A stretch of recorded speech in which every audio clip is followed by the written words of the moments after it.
Tonight, it's a battle of Logitech versus Thrustmaster wheels. More specifically, I'll be comparing the Logitech G29/G920 right here with the Thrustmaster TMX/T150.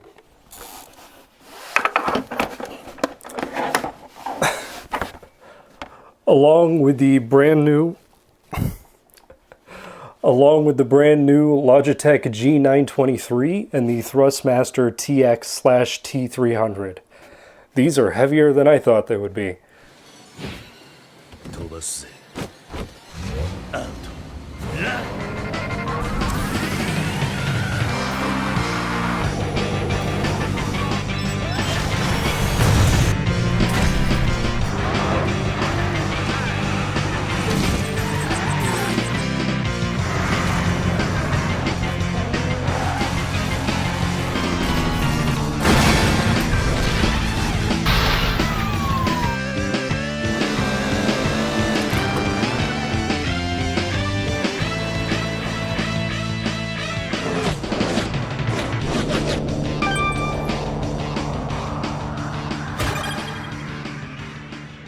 The rules of this competition are going to be real simple. I'm going to boot up Forza Motorsport 7.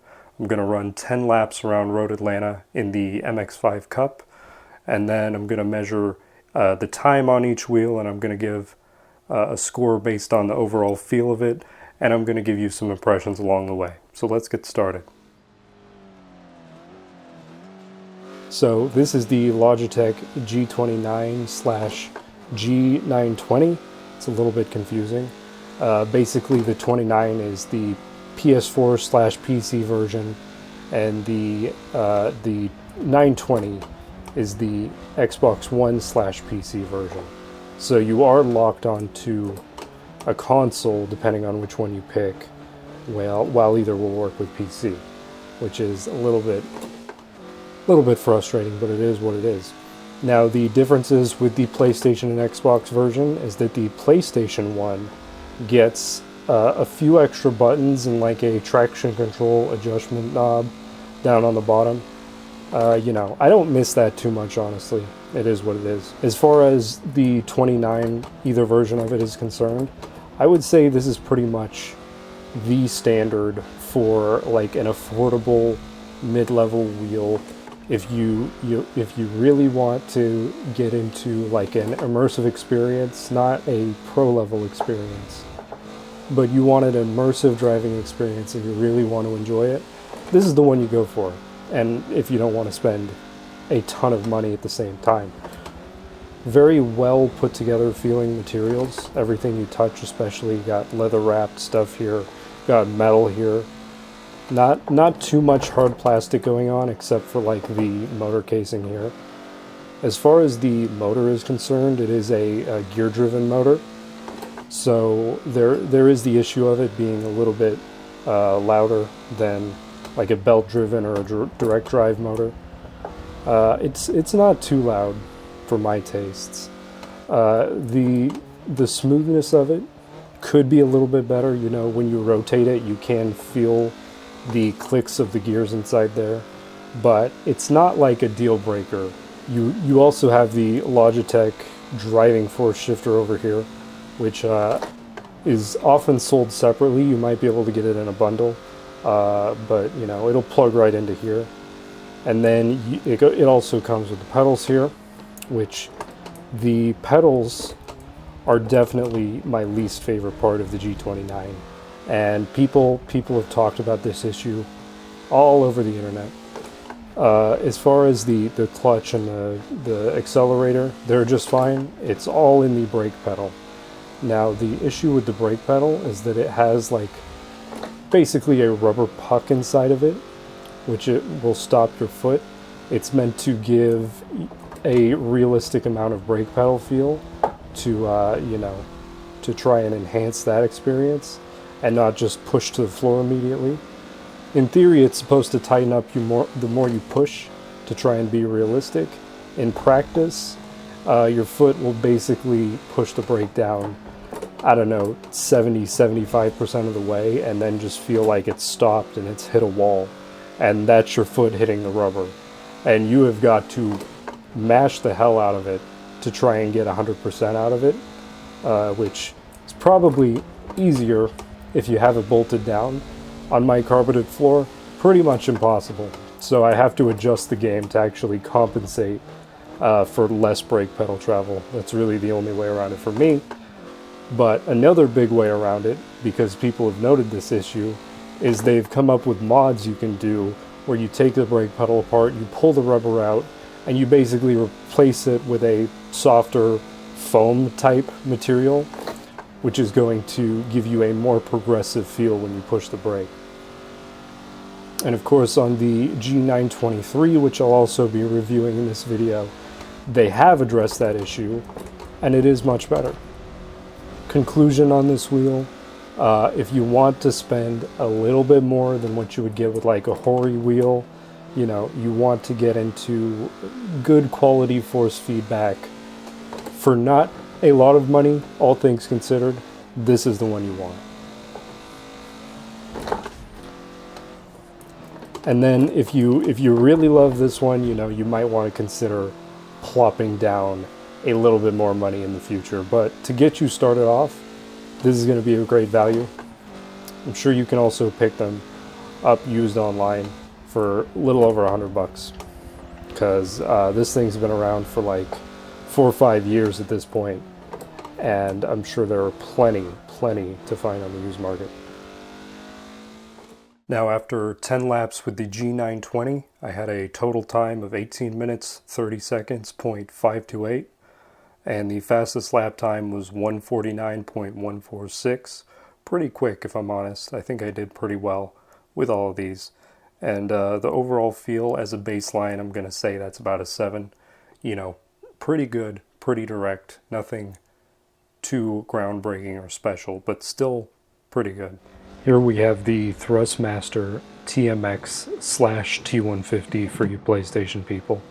And this is the cheapest wheel on the list here. This is a $240 purchase.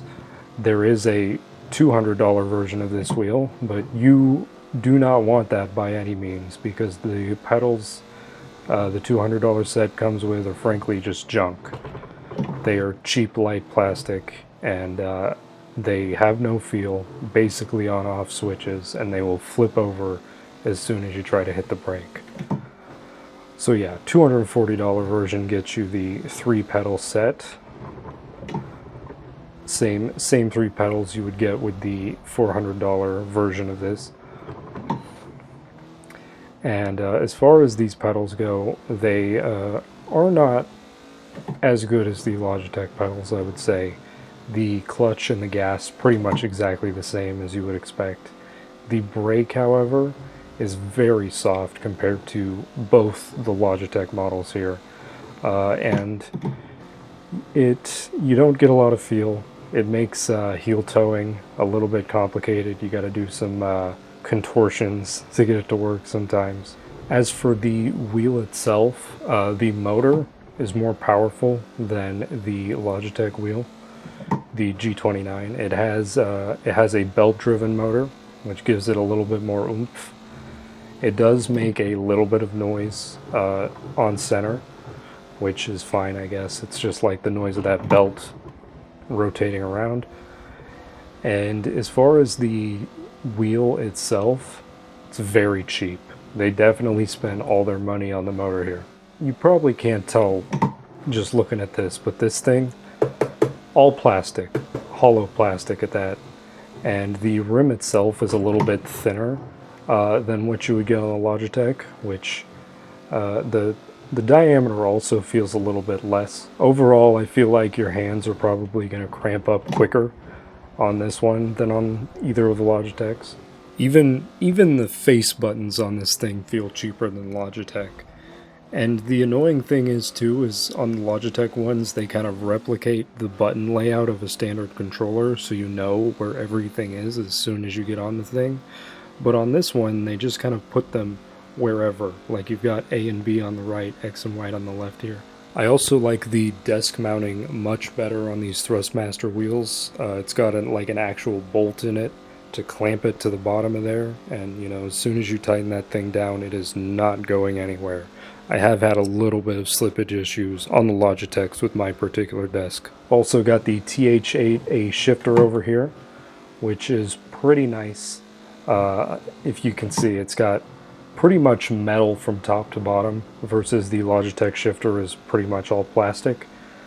Couple things, the throw on this is a lot longer than the Logitech shifter, which is not bad. It just takes a little bit of getting used to. And then the metal itself really allows you to just kind of slam it into gear, whereas the Logitech one always feels super dainty, and you basically have to slam it in order to get it to do what you want, because it is going to try and push you towards the center of that gate right there. You can also put an adapter plate on this. It's pretty easy to convert it to a sequential shifter, which is a nice feature. It also has a 7th gear, which the Logitech does not get, and it has a dedicated reverse. The Logitech has kind of a fake reverse where you have to push the whole thing down and put it into 6th, which is very annoying. The big caveat with this shifter add-on is that it's $200, which is almost or more than double the price of the Logitech shifter. You can find those for 60 bucks, which is definitely worth it. $200 is, it's a little bit wild, even for one that has this metal construction. Now, you might be able to find one, you know, used for a bit less, which I would recommend. But, you know, it does have nicer materials than Logitech one, but I don't feel like it's, you know, 2-3 times as nice, honestly. The pedals also do tend to slip around more than the Logitech ones because they don't have the handy carpet gripping spikes underneath, which I'm really missing that little feature on these ones. Overall though, this is, you know, it's the cheapest option, and it also feels like it's the cheapest option, which is a little bit disappointing. But if you're gonna spend $200, you may as well spend the $240 for the good pedals. And if you're gonna spend $240, you may as well spend $250 for the Logitech G29. So this puts this particular wheel in a very like odd space where it kind of doesn't justify its own existence, in my opinion. Now with the Thrustmaster TMX, I was just a little bit slower. 1832.667 total time, so like 2 seconds slower over 10 laps, and the fastest time was 149.964. Again, not a huge difference, pretty much the same performance overall, but as far as feel goes, I'd probably give it like a 5.5 to a 6. It just doesn't feel as premium as the Logitech. You got a hollow plastic, and when you're turning it around, there is a little bit of a mechanical, like, clicking. And, you know, overall, it does not feel like a premium item because it is the cheapest one, but you can get a 29 or a 920 for around the same price, which kind of sets it back. Now, this is the Logitech G923. Basically an update on the Logitech G29 or G923, depending on which system you got. And it certainly feels like more of an update than reinventing the wheel. Anyway, yeah, you know, dimension-wise, appearance-wise, basically identical to the G29. As far as new features, first of all, you'll see it does have a shift light, and it does have some knobs and a few extra buttons here that the Xbox version of this wheel did not have. The PlayStation version of the G29 did actually have these, but now it's added to both systems. As far as the other changes here, they're really all beneath the surface. Now you'll see on the logo down here, it's called TrueSense, I believe, True Force. Oh god. That's basically just an updated motor from the G29. And, you know, just hopping on this thing immediately after the G29, because that's the one I personally own, it does feel a little bit different. The biggest difference I can sense here is that it has a lot more vibration when you're going over surfaces, when you're getting wheel slip, that kind of thing. It's actually a little much. I actually turned the vibration down once I pop this thing on, and I think you might want to as well for the sake of your roommates, because this thing is kind of loud actually. I expected it to be a little bit quieter, a little bit smoother than the G29, but it's actually on the louder end, and I think they kind of made that as a concession to give you a little bit more road feel. And the road feel aspect of it in Forza here, it's not the best. The vibration is not all that exact. There are some games that were retuned, optimized specifically for this wheel, like Assetto Corsa and like Grid and Dirt were.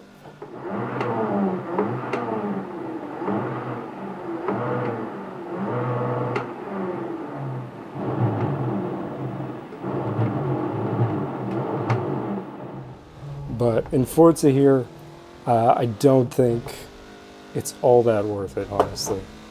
And then as far as like the new buttons too, they're not even compatible with every game, so you might not even end up using those. But there is one big feature of this wheel set, and it's not even on the wheel actually, it's in the pedals. I'm not exactly sure what material is in there, but it is a lot softer. It still takes quite a bit of force to push the brake 100%, but it's nowhere near the amount that was required on the G29, which I enjoy, which they definitely took a lot of the criticism on that pedal to heart, I'm sure, because it was a widespread complaint. So much so that like people have been modifying the G29 brake pedals to be softer, because the stock stuff just does not do. But yeah, with this updated pedal, it's so much smoother.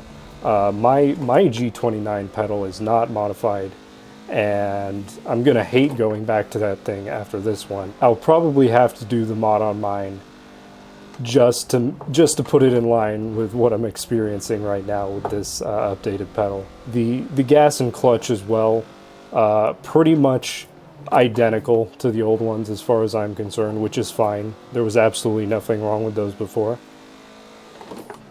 But yeah, overall, this 923 has like a $400 MSRP, which is what the G29 was when it first released. Nowadays, you can pick up a G29 for like $200, $250.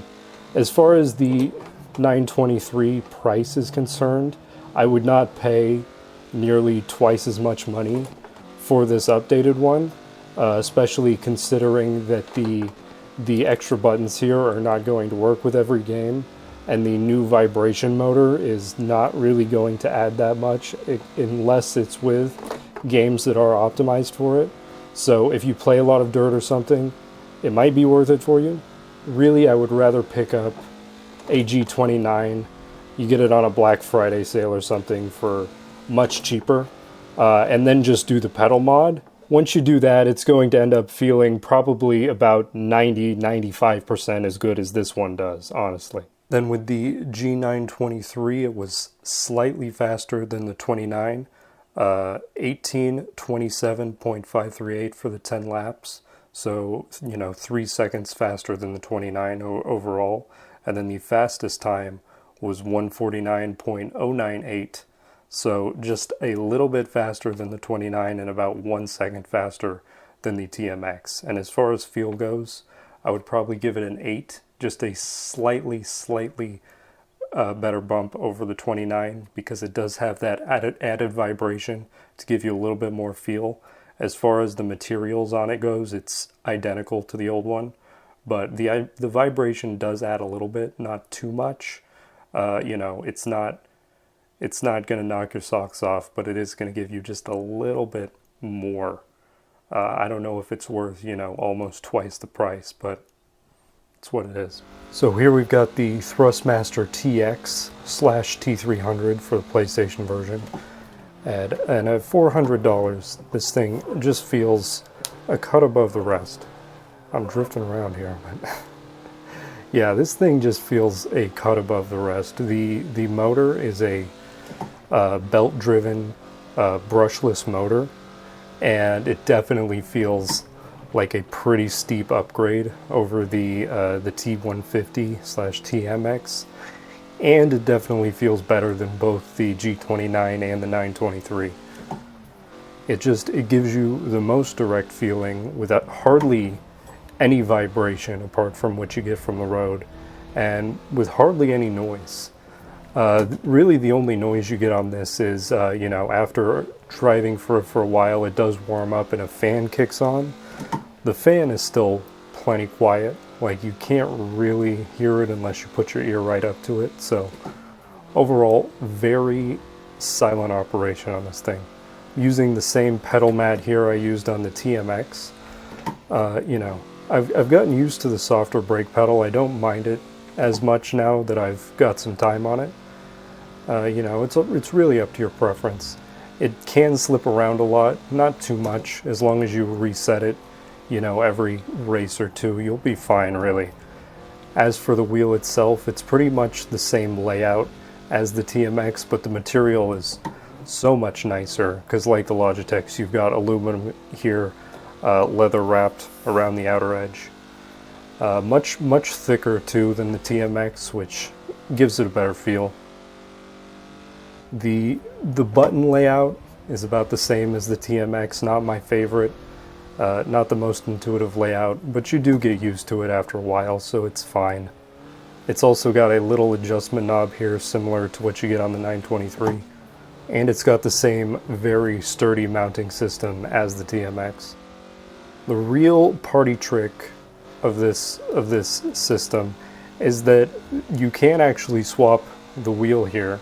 There's a little bit of threading on the center hub of the wheel, which you can pretty easily loosen up and have the thing off in maybe 30 seconds, and then swap another one on.